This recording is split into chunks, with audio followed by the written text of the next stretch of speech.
ఈ రోజున భారతదేశ వ్యాప్తంగా రాష్ట్రీయ స్వయం సేవక్ సంఘ్ ఆవిర్భవించి 100 సంవత్సరాలు పూర్తవుతున్న సందర్భంగా దేశవ్యాప్తముగా సుమారుగా 1,00,000 కార్యస్థానాలలో హిందూ సమ్మేళన కార్యక్రమాలకి శ్రీకారం చుట్టారు.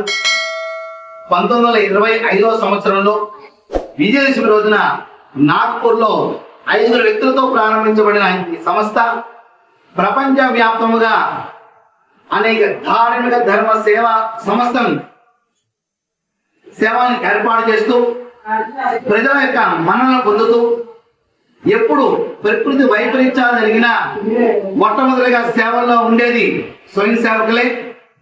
ఈ మహాయజ్ఞం 100 సంవత్సరానికి నిరంతరంగా జరుగుతూ ఎంతో మంది ప్రచారకుల త్యాగ బలిదానాలతో ఆ యజ్ఞంలో సమిధులుగా మారి 100 సంవత్సరాలు పూర్తి చేసుకుని 101వ సంవత్సరంలో అడుగుతుంది రాష్ట్రీయ స్వయం సేవక్ సంఘ్.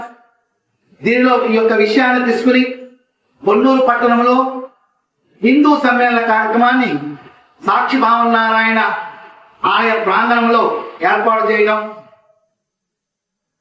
ఊహించిన దానికన్నా ఇతర గ్రామాల నుంచి కూడా భక్తులు అధిక సంఖ్యలో పాల్గొనడం, ఇప్పుడు దేశంలోనూ రాష్ట్రంలోనూ హిందూ సమాజం మీద జరుగుతున్న అనేక రకాల దాడులు కానివ్వండి, దేవాలయాల ఆస్తుల పరిరక్షణ కోసం కానివ్వండి, మన సంస్కృతి సాంప్రదాయాల పరిరక్షణ కోసం కానివ్వండి, హిందూ యొక్క గృహం ఎలా ఉండాలి, హిందూ పలికే లోకా సమతశుద్ధిలో ఉన్న శాంతి మంత్రం మన వేదంలో మాత్రమే ఉన్నది, పరాయి ధర్మాలలో ఉన్న కష్ట నష్టాన్ని స్వధర్మంలో ఉన్న మంచి విషయాన్ని ప్రస్తావన చేసుకుంటూ అందరూ కూడా సాంప్రదాయాలన్నున్న గడప లోపలే కులం గడప బయట హిందువులం అనే నినాదంతో ఈ రోజున కార్యక్రమాన్ని అత్యంత వైభవపేతంగా నిర్వహించుకోవడం జరిగింది.